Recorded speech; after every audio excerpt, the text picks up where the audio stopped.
Hello, and you're watching a tutorial video for SEO Content Machine. In today's video, we're going to cover the settings menu and go through each of the tabs and explain what all the little tweaks and buttons do. So when you first hit the settings menu, you are in the App tab.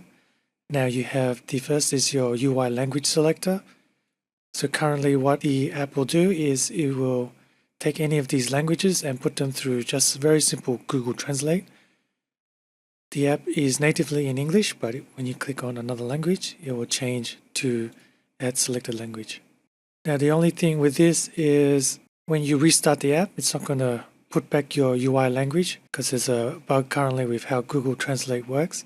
So that's been turned off. So if you close down the app and restart it, you just need to go back to the app menu and reselect your language. Next, we have the theme selection. This is the default Node theme. You can change to a dark theme. You can see the UI is now dark. The next part is the app section. SEO Content Machine has its own API, which you can call to create tasks and to retrieve content data. Now, when you open this API to the web by using maybe a port forwarding, if someone knows the IP address of your computer and knows the port that your SCM is running on, they can access your API because it's public. Now you can secure this API by including a secret key, which means that any request to your API will get rejected unless it matches the API key that you set here. Here we have the cache location. All tasks that you run in SEO Content Machine, the scraper will cache the sentences and titles and headers that it finds to your hard drive. The default project folder output location of all your articles is also using this path. By default, it's going to use your app data path. However, if you want, you can change this away from your C drive and onto another drive. When you change your cache location, it's going to restart the app. We have a toggle selection here for task restart. What this means is if you are running a task and you happen to close SEO Content Machine without stopping your task first, when you start SCM again, all your tasks will be reported as failed, unable to complete. If you toggle this task restart, it means that the next time you start SCM, it's going to automatically schedule those tasks to run again. We have a use captcha toggle here. When you buy SEO Content Machine, you can subscribe optionally to the captcha breaking service. You can see I've got 1,000 captchas in my account.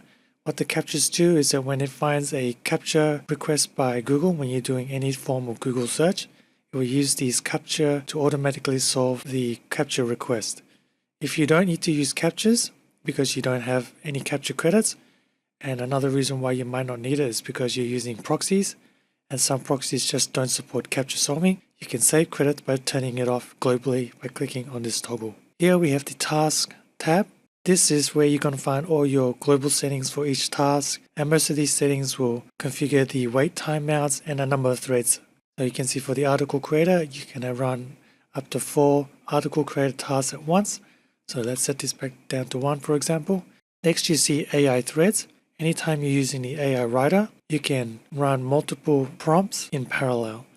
If you're using the SCM AI writer, your thread limit is maxed at 2. You can't put it any higher than this.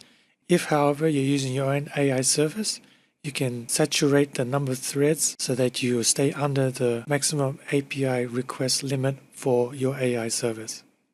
Changing the AI threads is a very simple way of increasing the throughput of your article creator tasks, along with setting the thread count. Sentences per paragraph.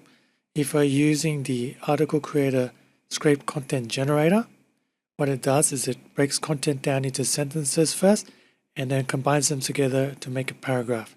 Here you can choose how many sentences make a paragraph. As I scroll down the list, you'll see there are thread settings for some other tasks: static page, dynamic page scraper, search and news, Google Maps. The post uploader, you can choose how much to wait before sending a Johnson API request. And this is important because if you are sending too many requests at a time, your web server might consider this a denial of service attack and start blocking requests. So you may need to put in a wait time.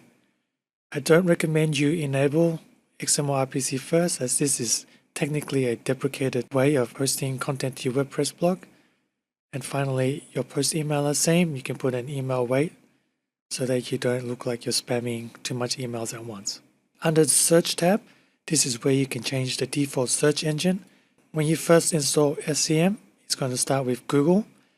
And I recommend you leave it at this, because if Google search runs and it fails because it can't find content or there's a captcha request, it automatically falls back for you. It goes back to Bing, and if Bing doesn't work, it goes to DuckDuckGo.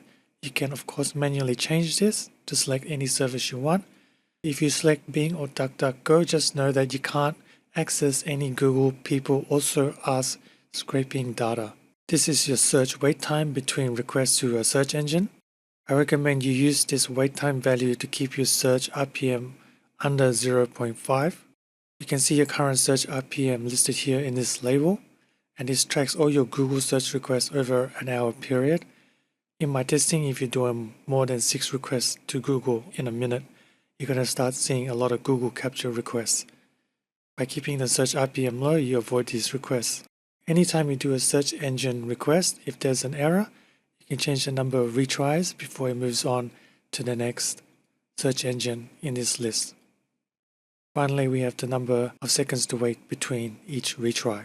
If you want to use proxies, you can paste them into this text box here. Don't forget to enable the list by clicking on this toggle button. Now, proxies in SCM only used when accessing search engines. They won't be used when you are trying to scrape content. Here is the backup tab. You can use it to create and restore backups to SCM Content Machine.